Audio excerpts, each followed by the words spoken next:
Hello, and welcome to the Green Team of the Legendarium. We have a special episode today from the Malazan Crew because we have not one, but two special guests. Stephen Erikson has graciously agreed to come on our pod again to chat with us, and he brought along, or actually, I should say, AP actually brought along Stephen Erikson for this episode. So actually, before we dive into any serious talk, I was just kind of curious, and this question is for everyone. What is something that has brought you joy recently? And and this is technically two questions, apologies. What is something you're looking forward to in the next 3 months? So just think about that for a moment. Oh, Huron wants to go first. Oh, my son. He was born recently. Yeah. So Ooh, I mean, congratulations. that gave me a lot of joy. Someone How else. old is he now? Almost 3 months. Nice. Is he in school yet? This is a daddy school, I suppose. Yeah. How far through Gardens of the Moon is he? Um, I I don't want to haven't spoil anything if he can overhear us. I haven't started reading Gardens of the Moon yet. I've been reading some other texts though. Like what? I don't want to say because it'll sound pretentious. What's Have you new? been reading Finnegan's Wake to him? No comment. Oh my goodness. Yeah, Poor you decided to child. go for the simpler text. I also read The Hobbit, so there's Oh, that. okay. Well, that's better. And I'll read Earthsea next. Nice. What's something you're looking forward to in the next 3 months? 100-day celebration. So in Japan, 100 days after he's born, we do like a little dress him up in a cute little costume and like pretend to feed him food. It's a big celebration. Cool. Take lots of pictures. Yeah, of course. And I'll send you those. Nice. Does AP, do you want to go next? Well, obviously, one thing that has brought me joy recently has been getting back to recording videos on a semi-regular schedule and actually getting to talk to you because we recently had a conversation and now I get to talk to you again. And that actually, you have no idea how much it means to have people to talk to that you can have great conversations with. And even if they don't agree, that you have these exchanges of ideas. And that brings me a level of joy that sometimes I find hard to express. And something that I am greatly looking forward to is we have bank holidays this month coming up, and it means that I get to have extra lies in, which is particularly useful when I am suddenly recording very late at night. Like today. What time is it there right now? 10 to 1 in the morning. Okay. Yep. You seem to be a night owl, though, from what I have gathered. On the weekends. Only yeah. if I don't have to get up the next day. Okay. When you have to be at your desk answering phone calls and emails from Yeah. just before 8:30 in the morning. You have to get up, get your breakfast, get showered and changed, and then get to, where you're working. That takes time. I'm not a morning person. I need a little bit of time to try and get up to speed with the fact that other people are awake and I'm not allowed to, stab them. And Oh, dear. that means getting up a little early. And because of that, you have to go to bed a little bit early. Yeah, But on days that I can sleep in, it's joyous.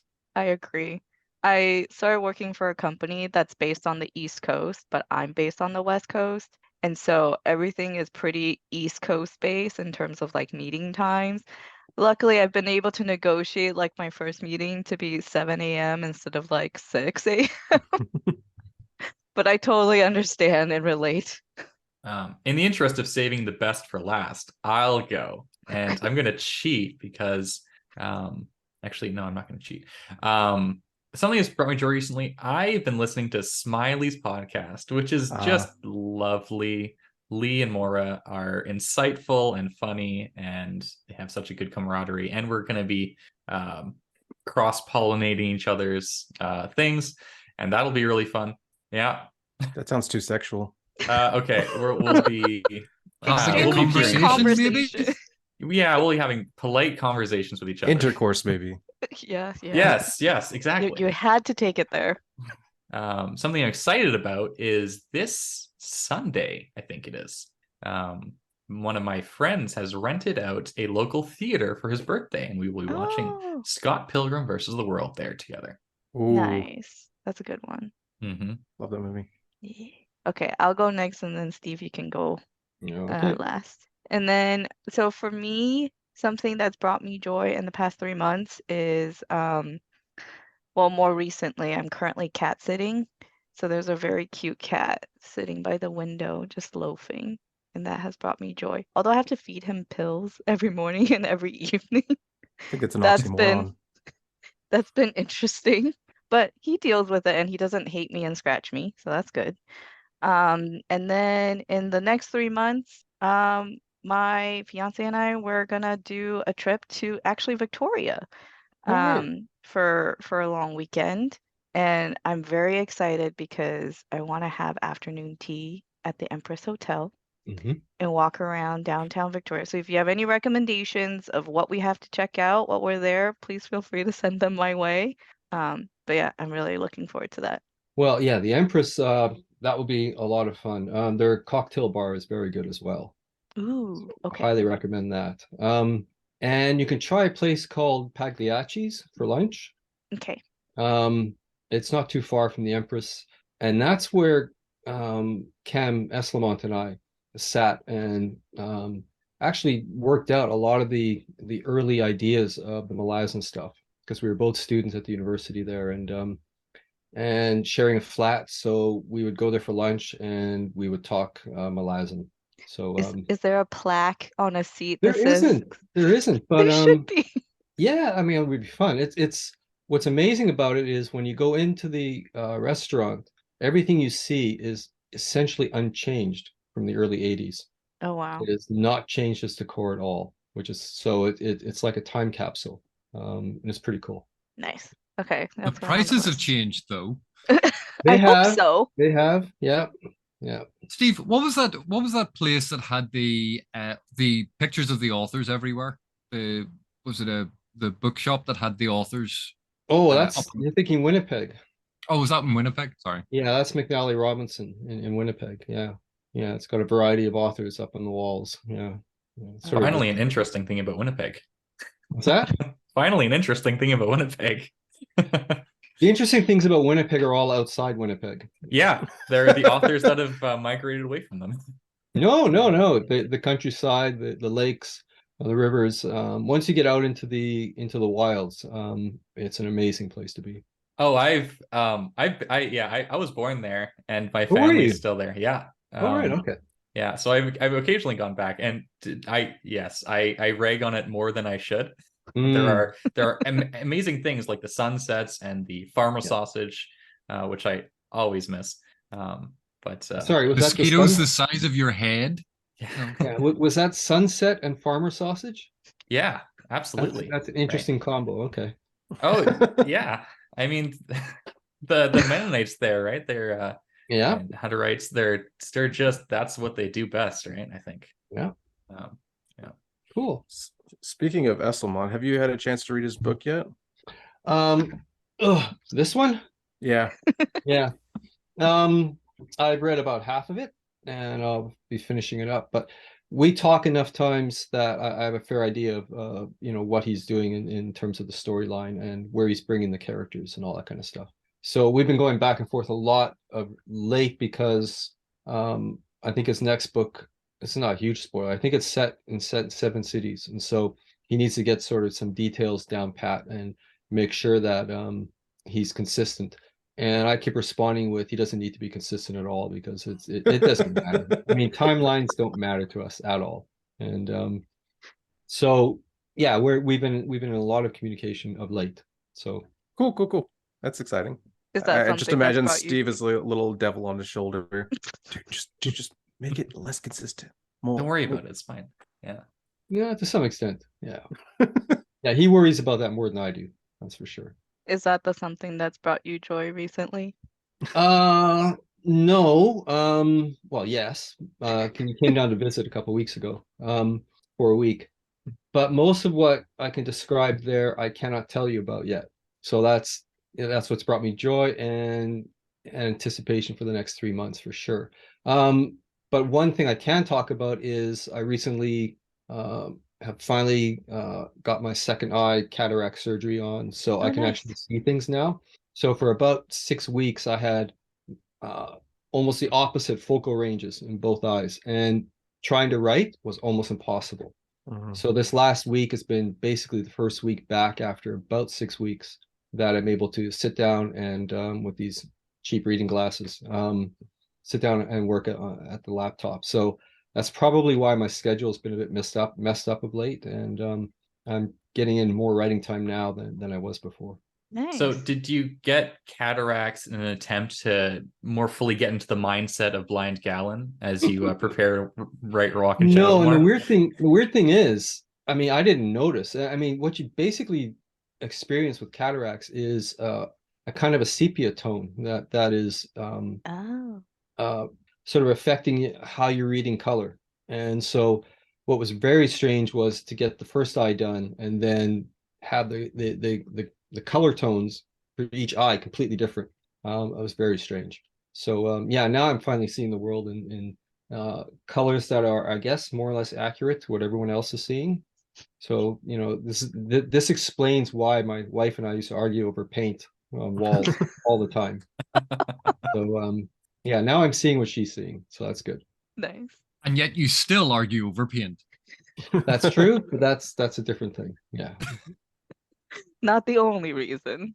no, no, I don't know what's wrong with dark purple, you know, for walls. I mean, it makes perfect sense to me, but Oh, absolutely. It's royalty, right? yeah.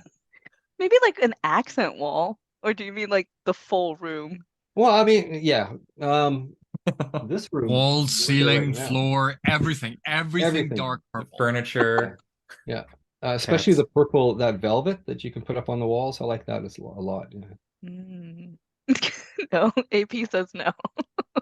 See, that's the sort of thing I think you would do just once, just to freak people out. You would actually do it. Are you challenging me? Oh No, no. no, please don't do it, Steve. At some point, I may come to visit and you would make me stay in that room. I would, as opposed to the lime green room that's around me right now. Yeah, but I'm colorblind. It's not that bad for me. No, that's good. Just a But think gray. about all the like green screen effects you could do with that room. One could, yes. I'm surprised people haven't already done it. Mm. Don't give him ideas, AP. Panda right. gave them the idea first. It's her fault. I'm sorry, I apologize. And to move on to, Malazan things. Thank you. I was about to suggest the same thing. Okay, so to catch you guys up, so for the Malazan crew, and Christian couldn't be here today. He's actually hiking out in nature with his dad. So totally understand. In our read along, we've finished Toll the Hounds, and we have started reading Dust of Dreams. We haven't recorded our first episode yet, but we have at least started reading it. So today's conversations, anything about Malazan, would be spoilers up through Toll the Hounds. Mhm. And maybe the beginning of Dust of Dreams. Maybe. um, but this is like really not a formal interview. It's more just conversations. We have some topics that we thought we could discuss. And one of the topics that was interesting to me was just, I'm curious about how, Steve, you go about or like went about building cultures and societies in the Malazan world. I've read, 8 books now, so I've seen quite a few different societies and cultures. Like we've got the Thais, all 3 of them. You've got Letheri and Wiccans, and etc. How, like, I'm interested to see, like, to understand more of like how did you even get started in deciding how you were going to develop a culture and society? Did you start with like a philosophy or a historical event or a specific trait you wanted them to have, and then you build around it? It varies. I guess for the the ancient peoples, that's a bit more of a mystery. So they almost take on a kind of archetypal role, and that can shape a lot of their culture. But for the cultures that are related to, I guess, kingdoms, humans, that's basically generated via the maps. And Mm. Both Cam and I, because we'd studied anthropology and then archaeology, we both sort of we had drilled into us this idea that geographical characteristics of a particular place go a long way towards shaping the cultures that arise in them.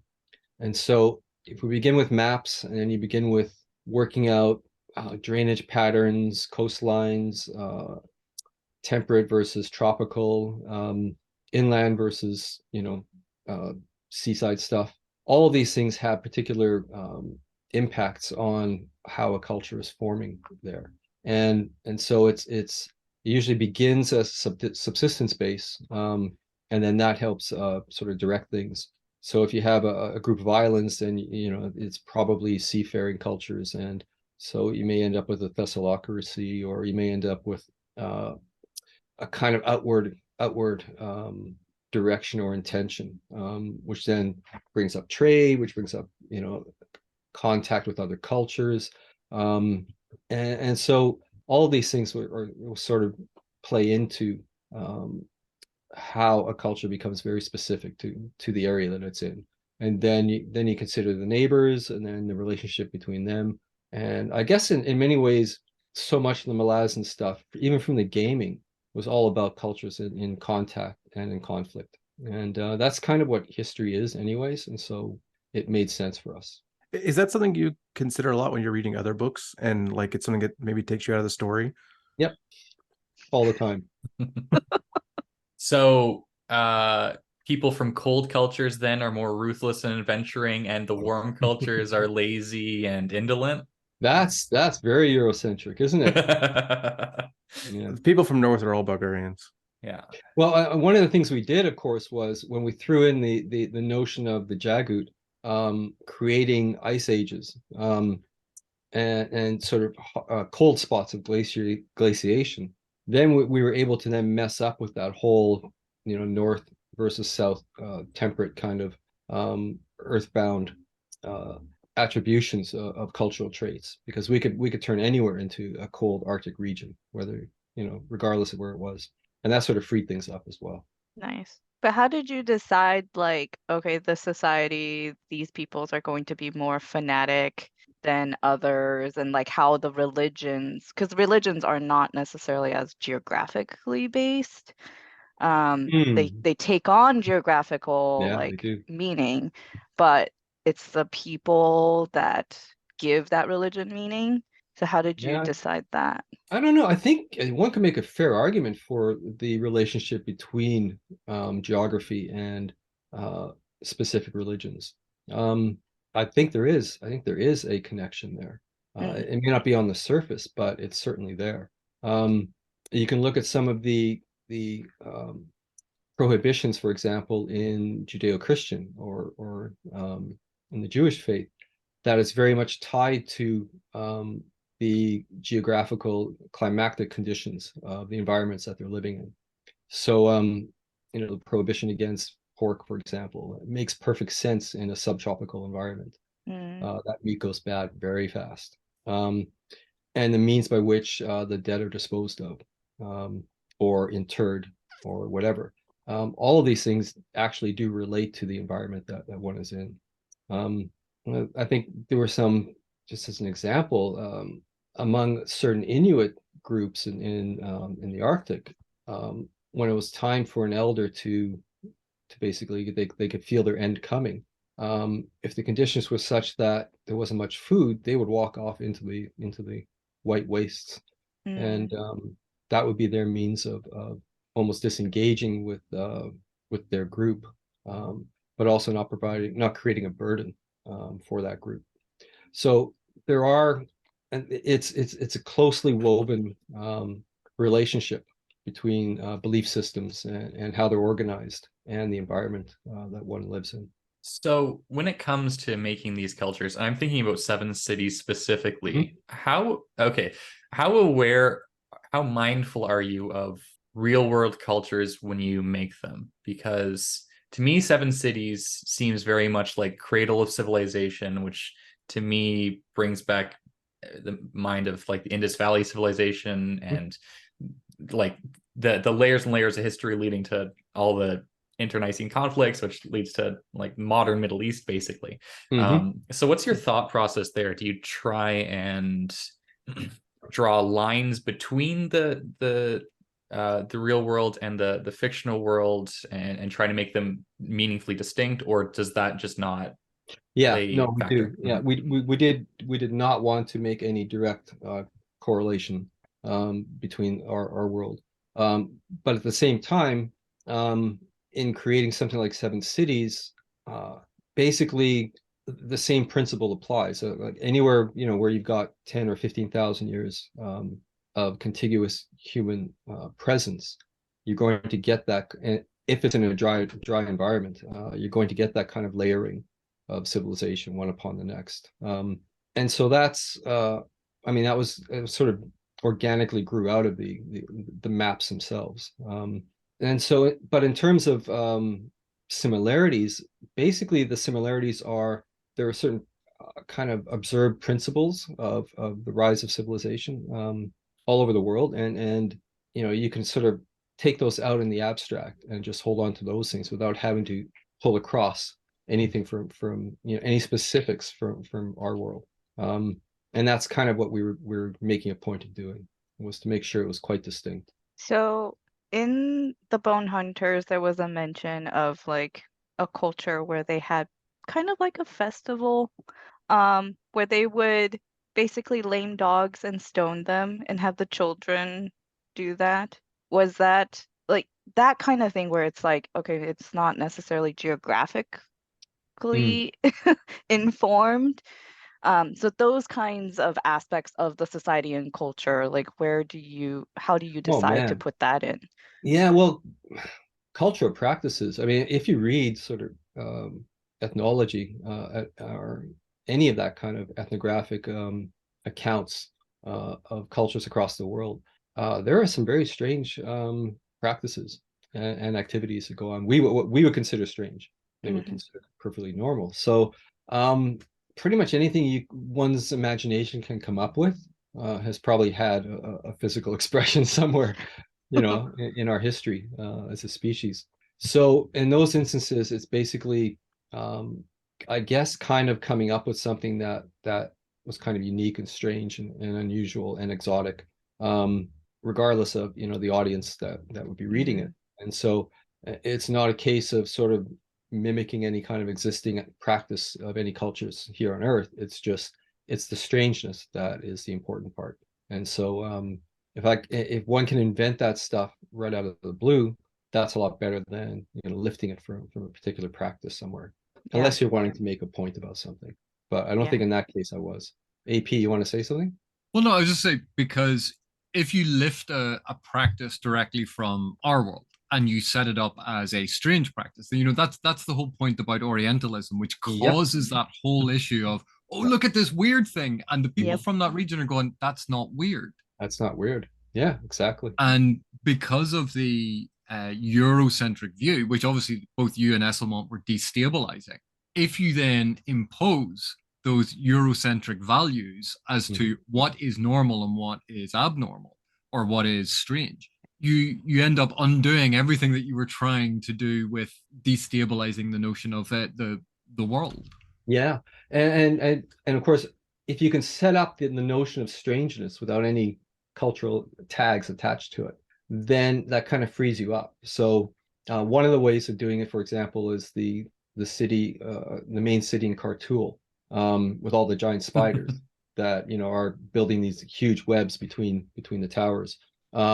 I mean, there is no Earth correlate for that kind of stuff, right? And so you lay down that strangeness that's just how it is in that place, and there's no value judgment attached to it apart from Hellian's point of view. But and then say in Memories of Ice, you've got, you know, the people who were in Coral before it got occupied, and the bridges and the various other things that were extending out across into the water. Again, there may be some correlation there, but not consciously so. There's only so much you can do with technology. So But you also, if you think of the burial practices, the idea of, you know, putting someone in a boat, and then if you don't have boats, putting them in a tree, yeah, or if you start with, oh, we always put them in a tree, and we have the body and the tree grow together, and then you go, well, we're seafaring now, we don't have trees anymore, and you go, well, our boats are made of trees. yeah. you can trace out that, and obviously there will be parallels then to societies and cultures that have existed in our world that have done similar things. But Yeah, if it yeah, absolutely. And there's, I mean, there's a fascinating thing regarding coffins, coffins made of wood, because there's been excavations in those areas of Central Asia where people thought Indo-European cultures sort of originated and then dispersed, where people are buried in the hollowed out trunks of trees. And so it leaves one to speculate whether coffins actually are a continuity of that kind of belief system. It's very interesting for sure. But burial practices are extremely varied, and probably more varied here in our world than they are in the Malazan world, because we like barrows and mounds and stuff like that. So We did have one where the Kundral frontiers, Mhm. where when they're, at war, it was just you spit around the body to sanctify the ground and you move on. I thought that Yeah. was like really well done because it's very practical. Yeah. Yeah. Well, that there you're dealing with a semi-nomadic culture, and so the sort of the characteristics of that is that kind of mobility. So in other words, you can carry your sacredness with you. Although there are a lot of sites in places like Mongolia that are sacred hills or sacred sites. So those things do exist, and kurgans were made, and burial grounds were made, and well disguised. But I guess in that instance with the Kundral, we just sort of made sure that they were fully sort of plucked from the earth, so that they were so mobile that they had to take all that stuff with them. And that makes it more interesting then, because then one's challenged to come up with ritual practices that are mobile and can be carried with you. Of course, you see that in Dune, Frank Herbert's Dune, Yeah. because the Fremen revere water because it's something that is precious. And so you have that wonderful scene then of, spitting as a form of honor. And it makes sense. If there's an internal logic that you can apply to it, then as long as you're convinced of this internal logic, it holds up, then you can sell that to a reader. Mhm. And you can make the world seem more real, verisimilitudinous, because it fits with how we think about these things. So if the nation that is by the sea, if it is a seafaring nation, the idea of life coming from the sea because that's where we're getting food from, but also fishermen dying and drowning. Ireland is a like heavy fishing culture, Mhm. and the number of fishermen who have never learned to swim in their lives because there's the attitude of, well, if the sea's going to take me, the sea's going to take me. That's the price that Really? we pay. Oh yeah. Wow. And then there's I think it's down the west coast of Africa, past the Bulge. You've got a whole stretch of coastline that the people generally lived with their backs to the sea. They did not make use of it whatsoever. So unusual things can occur for sure. All this talk of geography, I'm curious. There's a rather infamous book. I'm sure you've heard of it, Stephen. I imagine you probably have a very negative impression of Jared it. Diamond. Jared Diamond. I would just like your quick thoughts on that. I I was gonna ask think him it'd be about that interesting. earlier. Yeah. Yeah, Guns, Germs, and Steel, I guess Yeah. it is. Yeah. Yeah. Yeah. I don't know. I mean, I kind of found it simplistic, and almost self-serving in its thesis, almost as a justification for, the history that has occurred. Um, I was much happier when David Graeber's, the one he co-wrote with the archaeologist, when that book came out, which actually addressed some of Jared Diamond's various theses. But it's been a long time since I've read Jared Diamond, so I can't really comment too much on it. Okay. In the interest of any listeners whose curiosity has been sparked by this, your talk of geography influencing cultures like this, do you have any recommendations? Um, hmm. No, I mean any sort of introductory world history textbook.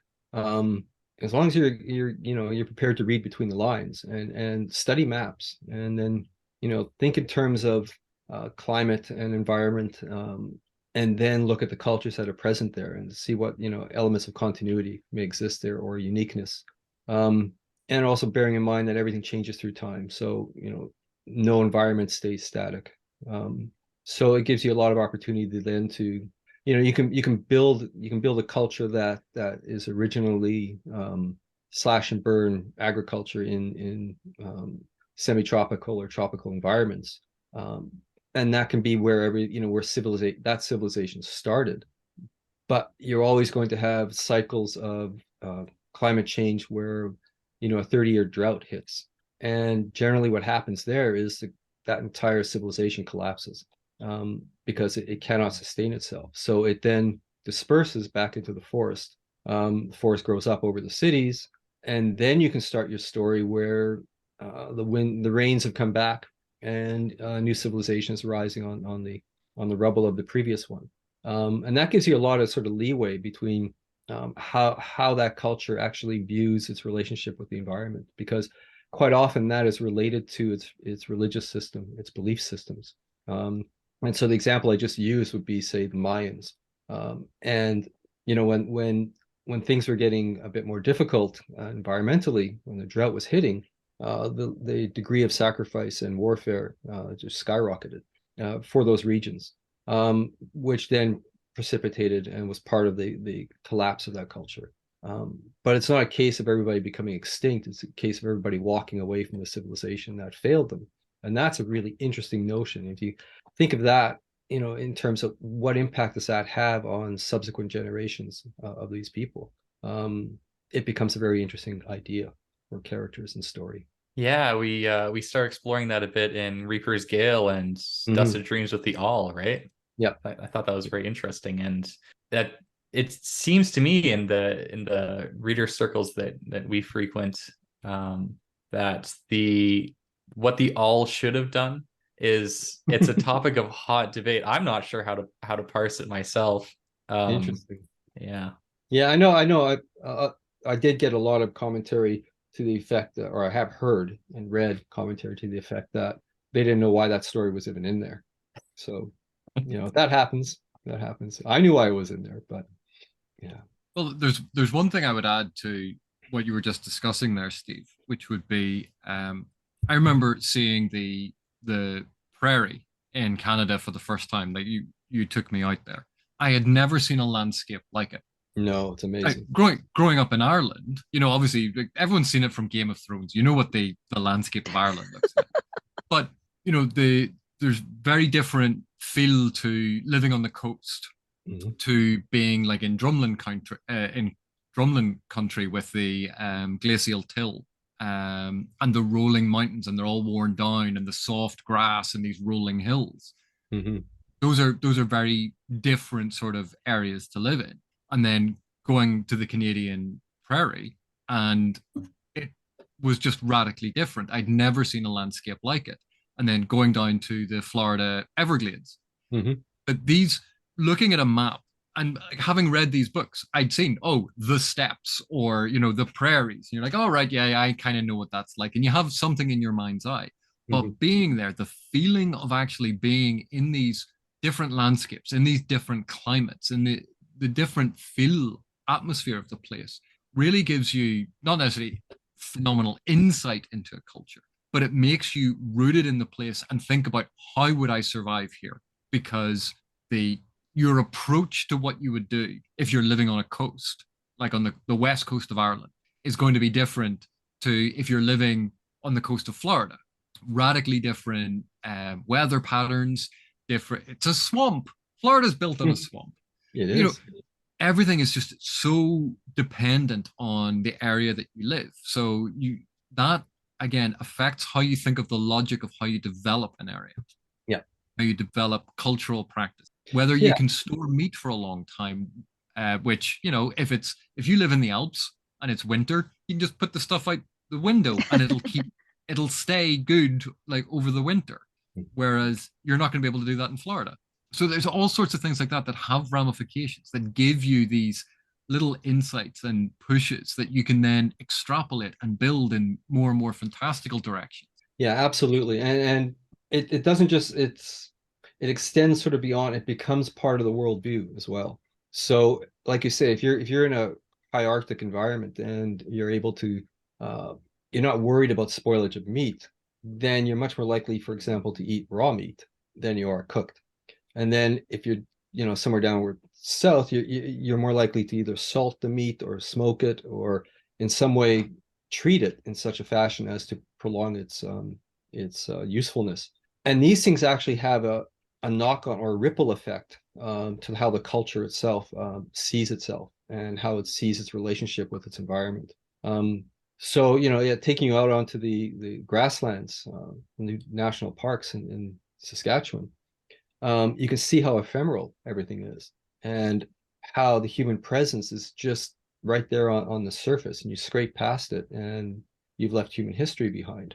And it's a different mindset. It's a different relationship with the world than a very fecund, rich environment that provides everything you need and allows you to be quite sedentary in your existence, which gives you more leisure time, et cetera, which you know adds to complexity of the culture and could establish hierarchy through, you know, surplus and all the rest. And so that those are kind of principles that have been observed through ethnographic studies. I mean, they're not 100%, but they are useful principles in terms of world building for your cultures in a fantasy world. On the topic of cultural identity, something that's stayed with me since I've read Wengrow and Graeber's book, Dawn of Everything, is how cultures, as much as anything else, sometimes identify themselves by what they are not.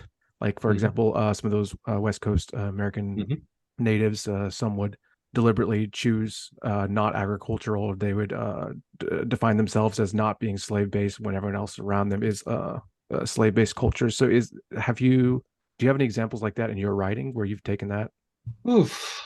Not as cut and dried as that one. I mean, I know that you're talking about the West Coast, you know, starting from Alaska going all the way down to California, right? And there's that split in North California on that coastline where everybody to the south were not slaving cultures and societies. Everybody to the north were. That strikes me, and it struck I guess Wingrove and Graeber as well as extremely strange, very unusual, right?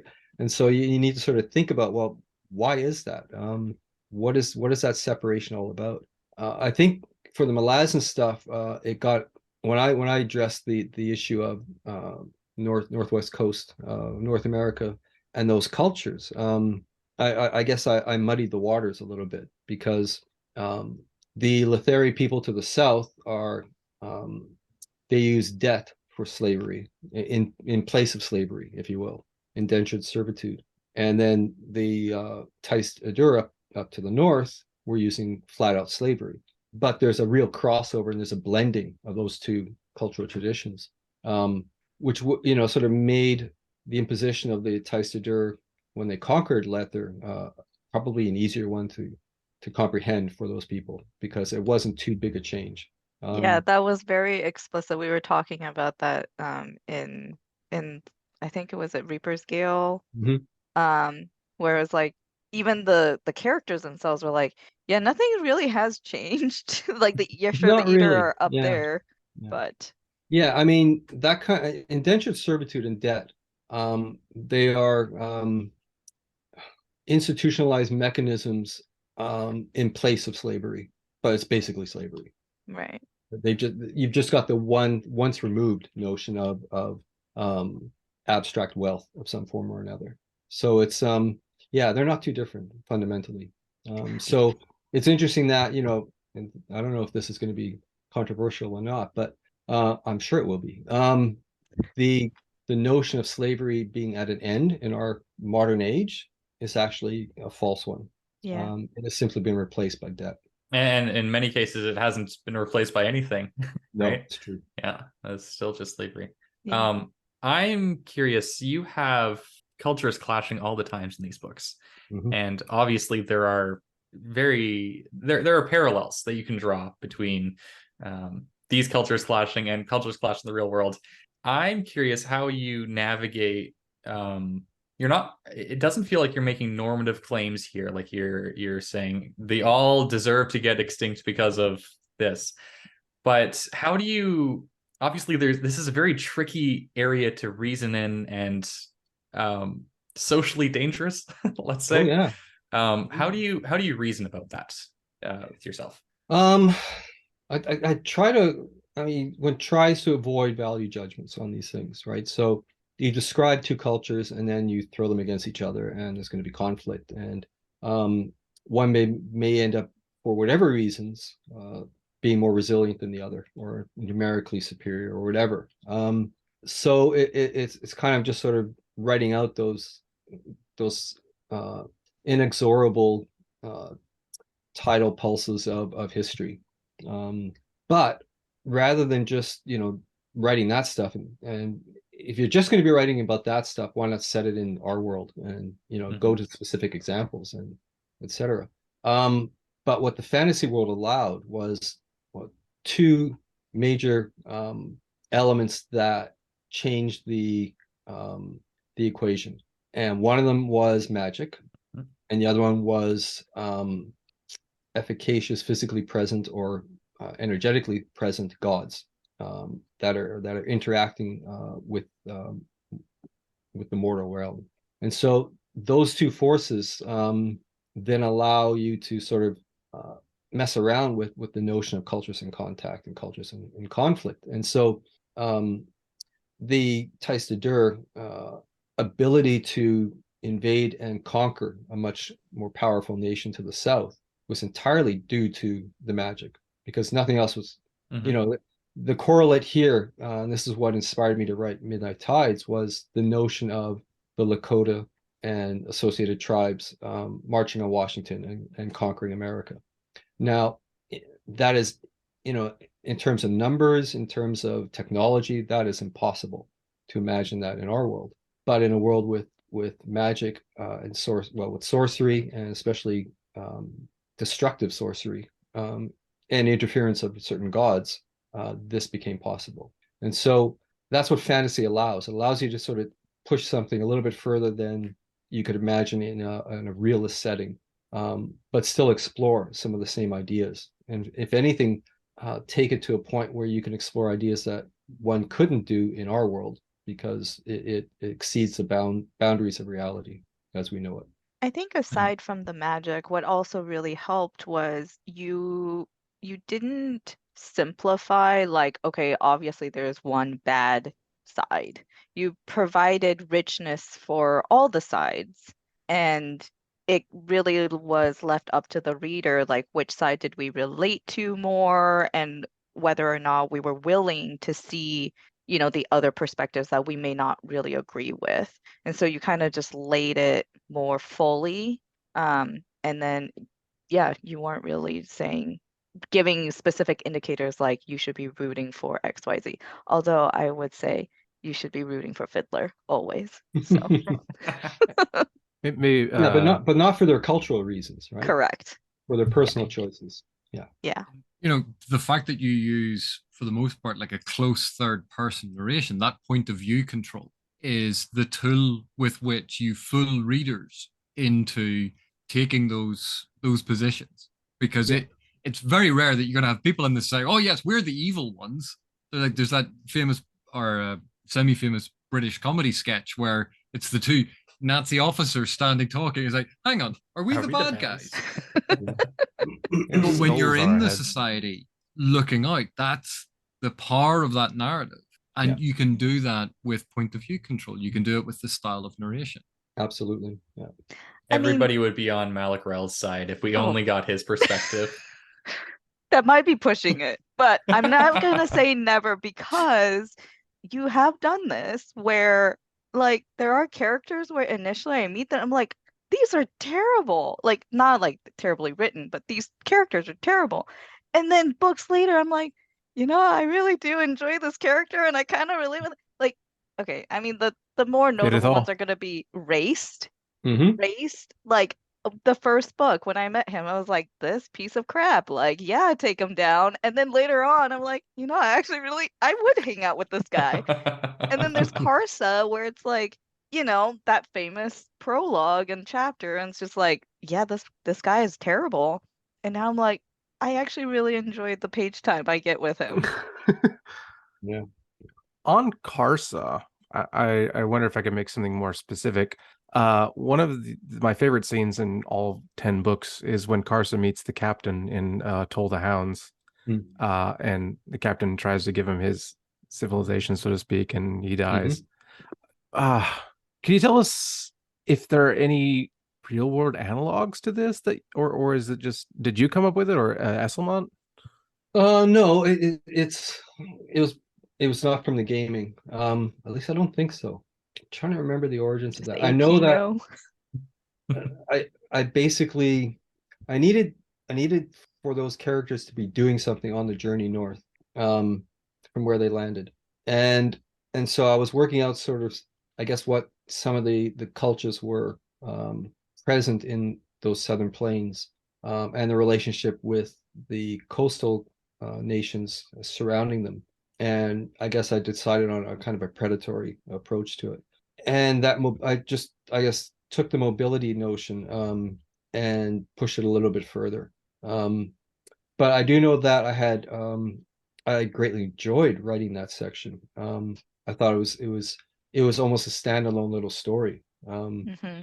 That's what it felt like, And yeah. it presented to Karsa, I guess, the opportunity for him um, to take his ideas and see if they had any kind of a real world effect. And that's where, the whole clash between them is not a physical clash at all. It's a clash of ideas, and how one idea ultimately destroys the other, just by the sheer decision on Karsa's part to say no to what's being offered. And that, I guess, has its own thematic significance, and foreshadows a lot of what Karsa ultimately becomes. But this is an interesting point, because Hearn was asking about, like, is there a direct analog? And you go, well, even if you don't, and we see this in a lot of fantasy where someone said, that's just a direct analog. We saw it in, do you remember the original Star Trek? Oh, look, we're on a Roman planet. And it was just the Romans transposed. And we all go, that's flimsy, and it doesn't hold any water. It doesn't feel real. It doesn't feel authentic. But if those writers had gone, okay, so we're going to do, it's Roman inspired, that's going to be the analog, and we're going to do the story of Julius Caesar, but how can we disguise the fact that we're just retelling Julius Caesar? And this is what you see a lot in fantasy, that it runs the gamut from someone taking and just doing the Julius Caesar story and just writing it out, someone taking the Julius Caesar story and changing the names and changing the look of it, but beat for beat, it's the same story. And then there's, someone else will go a wee bit further and they make it more abstract. What are the general principles of it? I want a militaristic and political empire that's expanding but has a lot of infighting, and then there are going to be tribes that they're conquering. Okay, so now, and then you start, if you break it down into the pieces, or what are these points, then look at things like the power dynamics involved, their situation. And then from that, you go, okay, well, now I have my building blocks. I can rearrange them in a completely different way. And earlier on, when you were talking about the Lakota Sioux, you go, that was the inspiration. It wasn't an attempt to rewrite that story. It was, there's the inspiration, there's the germ of the idea. What would it be like? And that's the starting point. It's not the end point. And this is one of the great and wonderful things about fantasy, about science fiction, about non-realist fiction, is you can take those starting points, you can take those what if stories, and then put them down, then start playing with them, then extrapolating them in different directions and finding one that creates a resonance or creates meaning or fits with a theme that is doing something that you want to explore in a story. And when you hit that note, when you find that consistency, when it's working in that way, that's where you get these really compelling stories, even though they are not directly related to the starting point anymore. They have gone off in their own direction. So it's looking at it as a spectrum of these things, being able to look beyond the direct similarities, thinking about things in terms of power dynamics, in terms of abstracts, in terms of symbolism, being able to take that step back from the surface level to think about it in different directions. And we saw this with, I know some fans struggled with the idea in Midnight Tides. Oh, they're fighting a war over, what was it, seals. And you go, the seals are a really valuable resource. The blubber, the oil, their tusks, the meat, everything about that is a resource. And people are going, yeah, but why fight over seals? And you go, we fight over oil. How can you not see the direct parallel that this is a valuable resource to society? That's the thing that's causing conflict. And even then, there are food sources that have led to conflicts between All the nations. It's time. not even that far fetched. No. But the fact that people can't make the jump from the literal to the figurative, the symbolic, the metaphorical, that I think sometimes causes this disconnect, that we try to focus on identifying direct analogies. Lether, oh, that's clearly a criticism of, and the person will list the capitalist system that they are most familiar with. Yeah. Yeah. To go right back to surface level connections. I'm just I'm somewhat I'm very interested in Roman history, and specifically learned a bit about the Emperor Augustus here. So Augustus seems to me like he's got a lot of very interesting similarities to Kellanvet. His duplicitous nature, the revisionism that he kind of like carries around him. Like, for example, Augustus has all these statues built of him as like an impossibly buff and youthful young man around the empire. Took the sigil of the Sphinx as his first symbol. I'm just curious. Oh, and of course had a much more competent military mind aiding them entire time, Agrippa. Mm-hmm.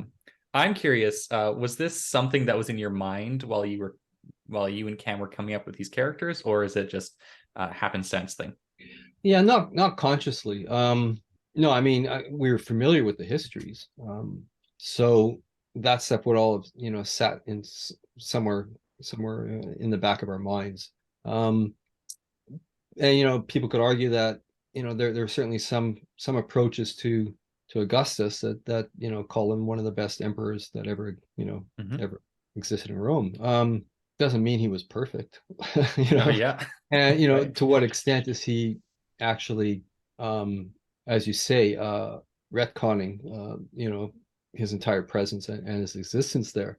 Well, curiously, I mean, Kellanvet does a fair bit of retconning if you've read Cam's stuff and the early stuff. And so, yeah, we have fun with that kind of stuff. I remember even in the gaming, we had fun with that.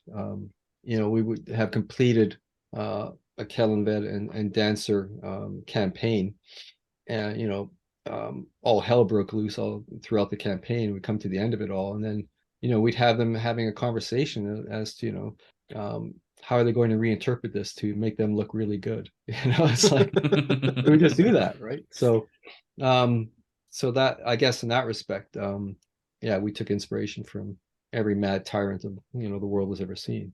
So you see, and it's that kind of story that makes it clear that Lysine should be pitied and sympathized with, because of course Kellanvet and Dancer would swan in after having dumped everything in her lap and tell the stories of this wonderful adventure they've been on, and go, right, so is the empire still functioning then?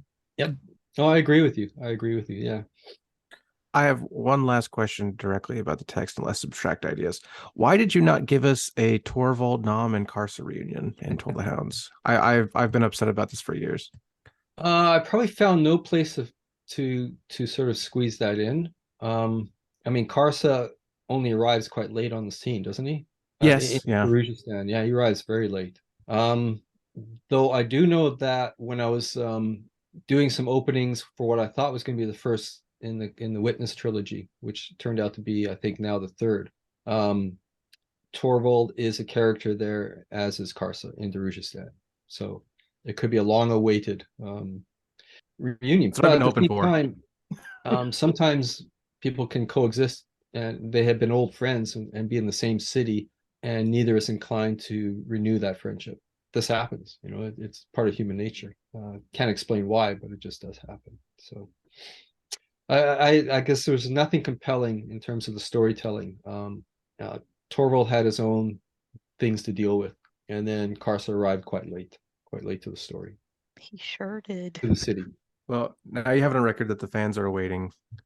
On that record, how much of your work is yours, and how much of it is the readers? And do you think fans are too entitled?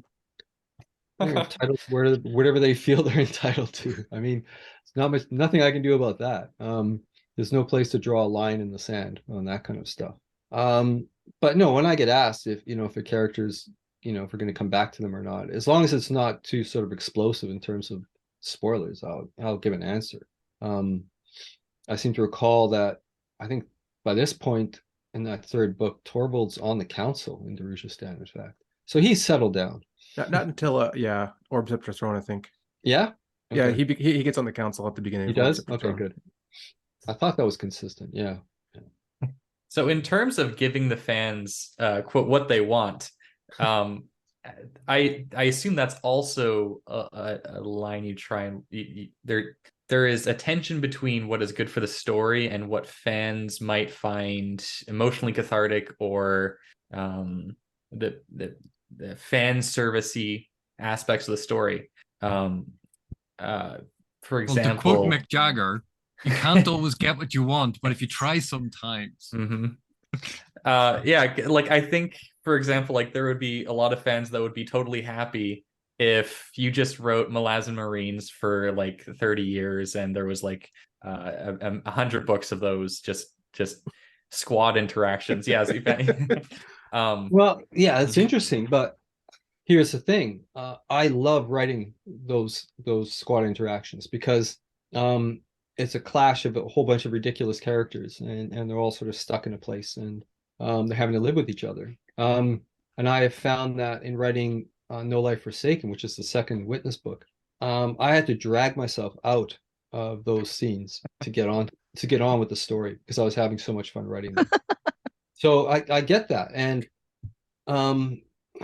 there really is no way to sort of, as a writer, to say, well, this is what the fans want, because the fans is not a singular, right? It's all over the place. Just listen to me. I could be like but- the monolith. We try Us. not to listen to you ever. That's a good choice. But if you can actually, if you're getting something like emotional engagement with the reader, that is what I'm aiming for. And so that can vary depending on what part of a story the reader attaches to in some fashion. But that's kind of the aim of the whole thing, is that emotional engagement. And so yes, I do need to be conscious that there's an audience out there, beginning with Cam and now AP, but an audience out there that wants certain things and wants to see something come into fruition. And if that stuff makes sense to me, and if I can work it out in such a fashion that there is, I guess, an emotional honesty to it, as integral to the story that I want to tell, then I'll do that for sure. But there's no way for me to actually, predict all these things and to know these things. Speaking of emotional connections, something that I wasn't expecting coming into the series was, and we kind of talked about this, in our first conversation with you, about how you can make these small characters pack emotional punch. And, in Gardens, there was Pearl the Demon, and in specifically like Bone Hunters, there were quite a few characters where you just introduce them to kill them, and you would tell the story from their perspectives. And that was like very emotional for the reader, as I think you had hoped for. But I'm curious, like, how do you go about writing those scenes? Like, how much are you putting yourself into like that character's shoes to be able to elicit and write such powerful moments? You have to go all the way into living in their skin for those moments. But that's what I learned as a short story writer, is that you don't have a lot of room to actually lay out a character. So pithy is good, and brevity is good, which means you need to find your feet in that, with that character very quickly, and then you stay there for as long as is needed. And so, I mean, I guess a good example of sort of going through that exercise would be in Toll the Hounds, when Hood walks the streets. That is certainly a case where I was freed up to write a whole bunch of mini short stories, and just trip from one to the next. And if you're dealing with a novel that's going to be 320,000 words or whatever that thing is, it pays to mix things up in terms of the pacing. And so if you can deliver a full character story in 3 or 4 paragraphs, then at least for me, it's my hope that that can assure the reader that if I spend 1,200 pages on a novel, it's not because I can't do anything else but spend 1,200 pages on the novel, right? So, so in other words, the writer has to convey the impression that they know what they're doing, and sometimes we have to fake it, but other times, no, we do know what we're doing, but we need to really get that across to the reader so that they stay with us. Because I think if a reader hits a point where they're thrown out of something, or they sense that the writer is floundering or is whatever, that's not good. And so it really pays to just pay attention to those aspects of things. If I might offer some praise, I am consistently impressed at how you managed to write all these characters with such efficient writing and keep them feeling fresh and like the new characters hit much more often than they missed for me. And an anxiety that I had for The God Is Not Willing is that I would start to feel like you were retreading old ground. Me too. Yeah. Me too. And like Stillwater has ended up like the more time passes, the more I end up loving Stillwater. And that's quite amazing, because there are a lot of stories out there where it does end up feeling like this story keeps going back and retreading old ground, and they add in new characters which don't feel like, they feel like watered down versions of previous characters a lot of the time. How do you wait till you meet the combined fifth and sixth squad of the Border Guard Marines in 7 cities that I'm writing right now? Because they are. I've been thinking about it because ultimately I suspect. No, I can't even answer that. But if they were to meet up with Stillwater's company, I mean, how on earth would I be able to pull that off? Because they're a very different crew. And they're batshit crazy, and even more so than Stillwater. Everybody can manage Stillwater, those around her anyways. But this new group is, look out. But it's just so much fun to write. And still, I don't know if this is telling on my character. Stillwater is maybe the most relatable character I found in the series. That is telling. Yep. Well, that's scary. Yeah. Well, not He's not a in the murderer. sense that I have her mannerisms, just like I can really understand the way she's thinking about things. On the topic of interesting POVs, why the Ox POV? I quite Why not? enjoy the Ox POV. I love the Ox POV. I just want to hear Steve talk about it. It was a means by which I could have an element of continuity between all these disparate scenes in the city, where the Ox sort of shows up over and over again. It's just this coincidental appearance. And of course, it's all Krupp anyway, so of course Krupp would do that, right? Krupp would pay attention to the Ox. So I think, okay, to balance out the praise, I have some qualms. go for it.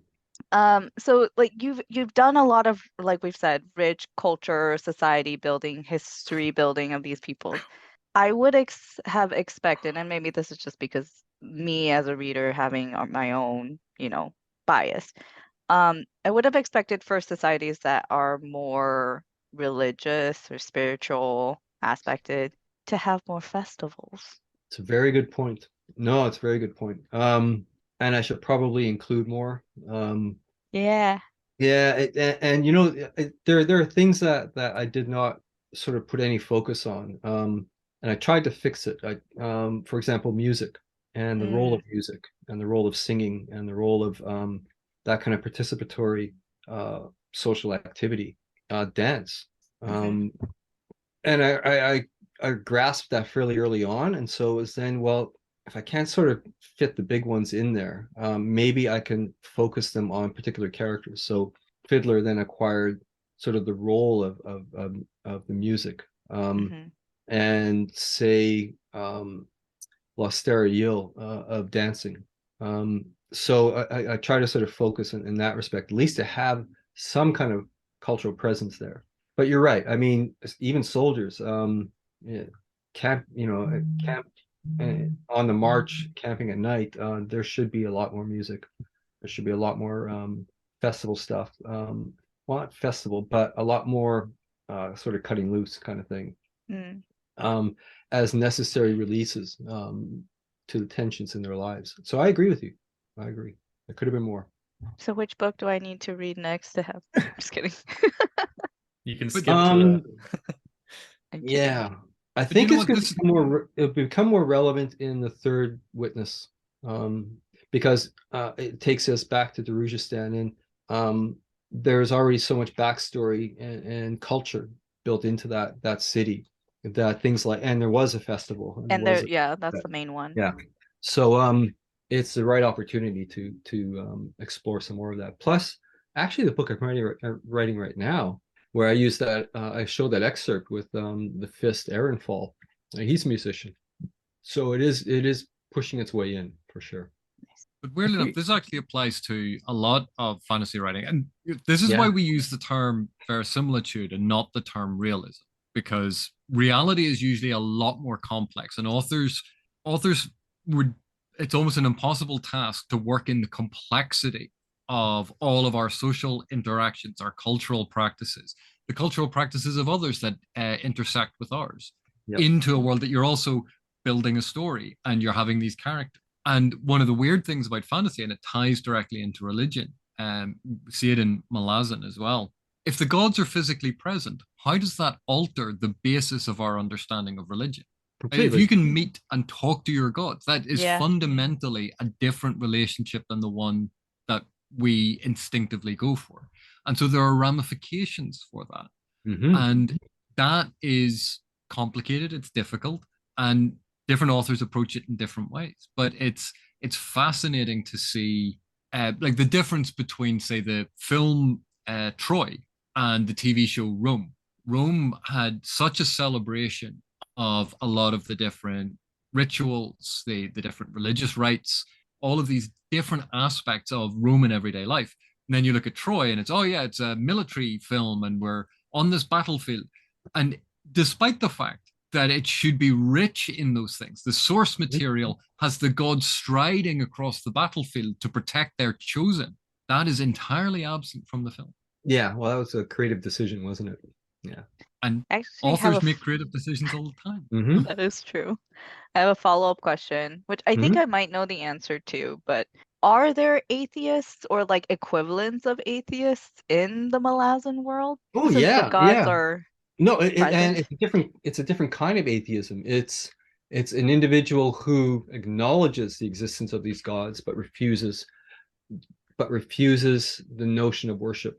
In other words, it's recognizing the fallibility of at least these entities that are self-identified as gods, and simply just says, yeah, you're just a little bit higher on the hierarchy, but something extends beyond that you have no control over. And so yes, absolutely. In fact, curiously, I'm dealing a lot with the religious questions in the book I'm writing right now, No Life Forsaken, that which is set in 7 cities, because that's the perfect environment to actually explore that kind of stuff.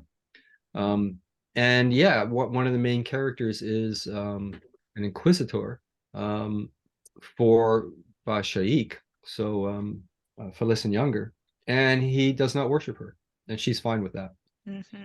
Although I am just imagining Iskarol Post going up to Shadowthrone and going, I don't believe you anymore. You don't exist. Yeah, well, yeah, that's the thing. I mean, it's not a question of not acknowledging their existence, which would be silly, because if they're there, they're there. But not giving them any credence in terms of having control over your life. So it's a different kind of atheism, but it's certainly a rejection of one's place in an imagined or real hierarchy. That reminds me of a Discworld quote where they said there weren't many atheists on Discworld because the gods had a habit of going around and smashing their houses or smashing their windows. I see. What would you consider? Because like Paran Ganowis at the beginning of Gardens, it didn't seem like he really acknowledged the existence of these gods, but he later on obviously like really got to know the He did. existence of I them. think it was more, I mean, it's more a case of not wanting to adhere to anyone in particular. Okay. So it's more like, if you decide to, and I've had to think about this a lot, because if you have a pantheon that's where gods are aspected in the same Hmm. fashion as say Hinduism, you wouldn't necessarily worship just one god, Right. right? You would go from temple to temple depending on the circumstances and what it is you hope to get and gain from it. But and of course in that respect, it becomes a question of, do you go to the temple to honor the existence of that entity or deity, or are you going there to bargain? Hmm. That's something that I think is a pretty fundamental question, even in our world. To what extent have churches actually exploited Right. the secondary option? That's also bringing to mind uh, the somewhat recent idea in culture that gods are a god, the god that you worship is supposed to be loved, and you're supposed to be loved in return. Where, at least in Rome, it was a very transactional relationship a lot of the time, right? You're not Very. supposed to necessarily care about the god. It's just supposed to, okay, yeah, you're the big guy. Please don't smite me. Please smite my enemies instead. I'll give you all these oxen, or whatever I can sacrifice. um, so in Malazan, it seems to me that there is a great breadth in the ways people worship their gods. From all the way from like shamanism and the small scale societies where it's heavily ancestor worships all the way up. It seems to me that there aren't very many gods that people are loving besides like the Redeemer, I think. Is that something you've paid a lot of thought to, or? Mhm. Yeah, yeah. I figured the relationship would be less less clear if these entities are able to manifest and interact with mortals. And then it would be dependent upon the nature of those particular entities. And if they were sort of Iliad style, then they are as potentially flawed as any mortal. So why would you worship something that is as flawed as that? In the sense of worship, love given without qualification. And also So the gods can be killed. yeah, that too. Yeah, yeah. So it is a different kind of relationship, and it's probably an older relationship rather in terms of human history and civilization than what we think of now in terms of our relationship with an immortal supreme being of any kind. And of course, there's also that idea in philosophy that God is how man sees himself, or humans see themselves. And I guess in Malazan, this is quite literally the case where it's so far it seems very mysterious as to where the gods came from in the first place, the elder gods. But they, and especially the newer gods, have been shaped into an incredible amount by their worshippers who've aspected this chaotic energy onto them and forced this aspect onto them. So I suppose a factor considered here too would be the self-hatred humans have of themselves, and kind of projecting that onto the gods themselves as well. I don't know about that. It's more like opportunistic. If you can establish a relationship with an extremely powerful immortal entity, the unspoken question is, what's in it for me? And so that can often dictate and shape the nature of the temples and the religion and the structure of worship. And that's just, it's the secular side that slips its way in. And we've certainly seen that in our world. And why wouldn't you see it in the Malazan world? It's going to be present everywhere. Yeah, it's I thought it was explored nicely when Celine Told the Hounds is thinking about how the cult of the Redeemer would inevitably get corrupted in her mind, Well, through that's certainly a fear. orthodoxy and Yeah. But what changes it here is that, and this is exactly the theme I'm exploring in the book I'm writing right now. But if the worshipped entity is not paying attention, then the likelihood of dogma and corruption becomes much greater. But in this Malazan world, there is the possibility always present of the god returning, taking a look around and saying, "Are you freaking kidding me?" Like And doing Drek something does, about it. right? Yeah, well, yeah, Drek does that. So that changes the equation pretty dramatically. It becomes a much greater risk to mess around with that, which is not going to stop people. They will if they can get away with it, they will. Or they think they can get away with it. Yeah, but they may Malik not. Rel did nothing wrong. Alec Yeah. Earl did nothing wrong.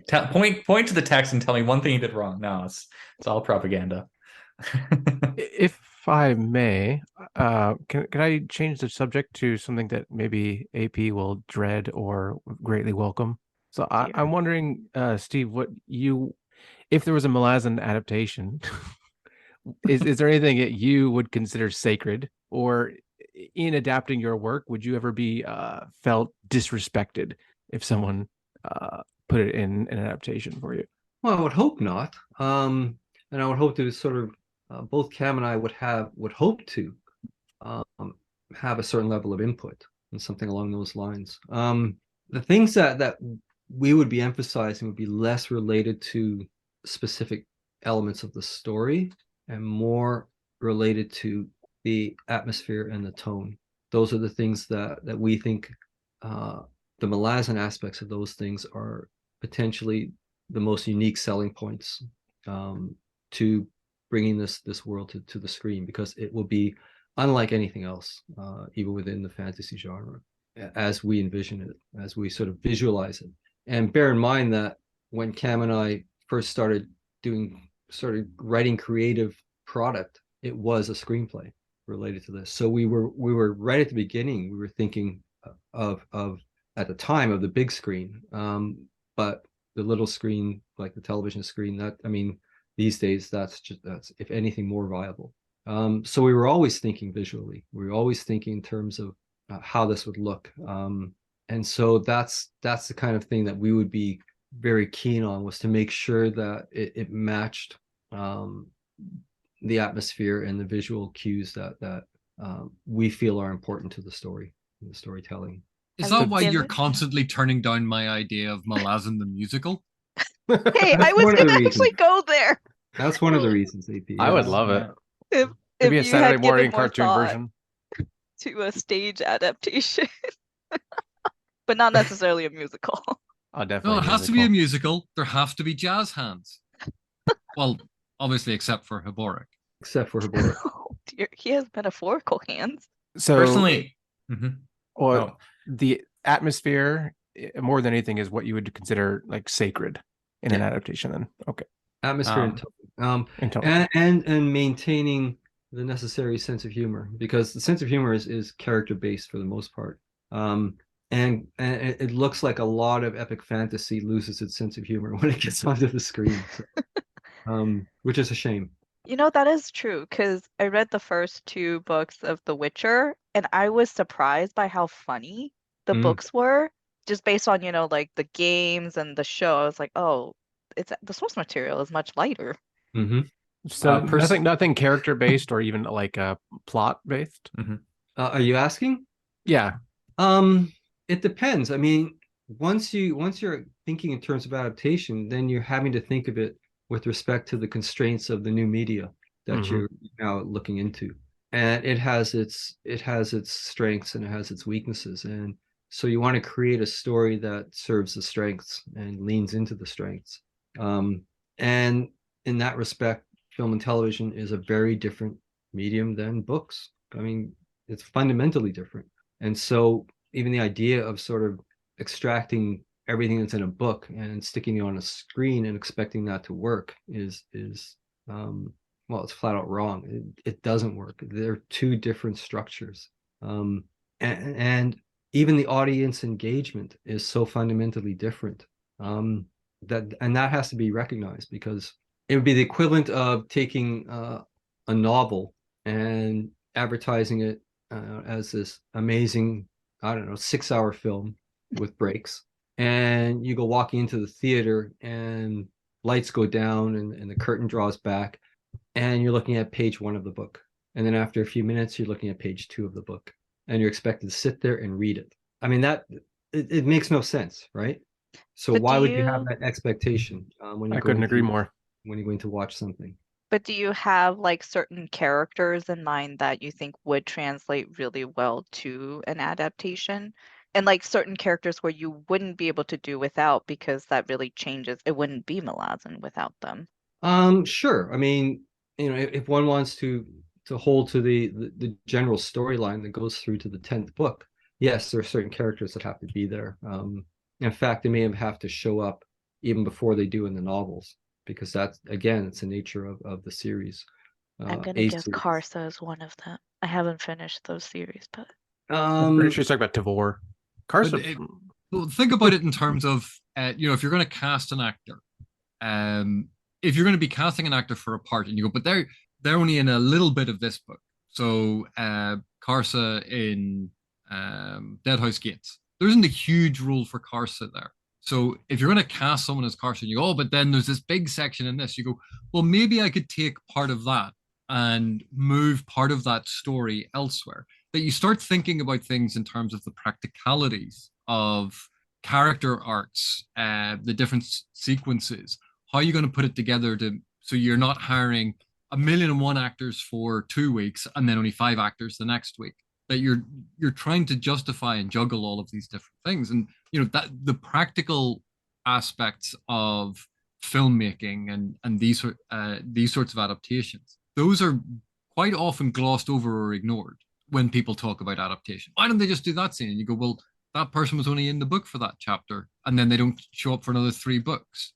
How are you going to bind them to a contract for that? Because they're not going to be filming it for 6 years. good point. It's so there are aspects like that. But like even with Gardens of the Moon, how we all think of, say, Tull, what he looks like, we will all have radically different ideas of how Tull appears. And of course, I'm right. Everyone else here is wrong, including Steve, because, obviously I'm right.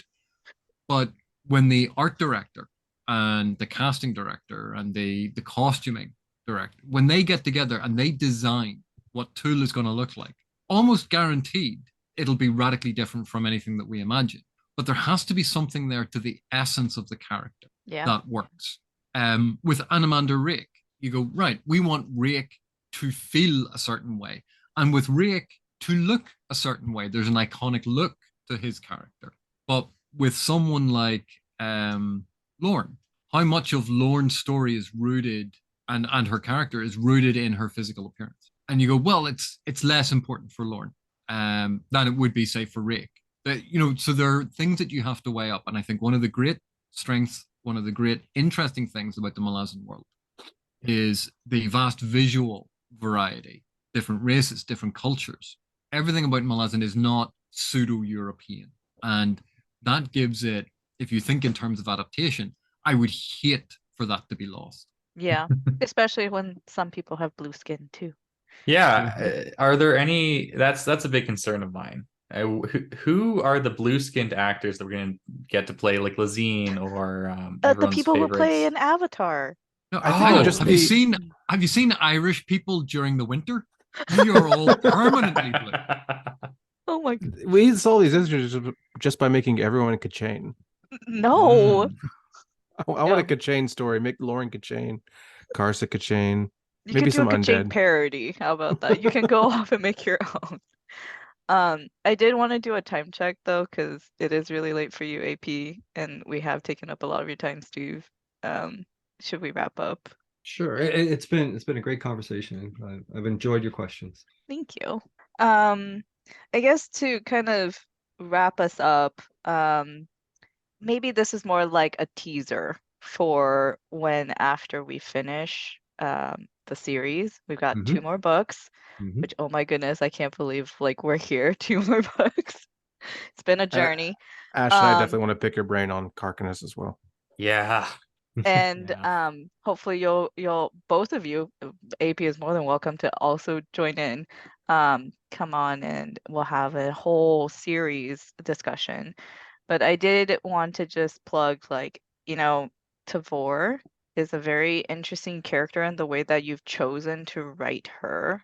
Mhm. I'm sure it's very purposeful, or as I've Mhm. been told.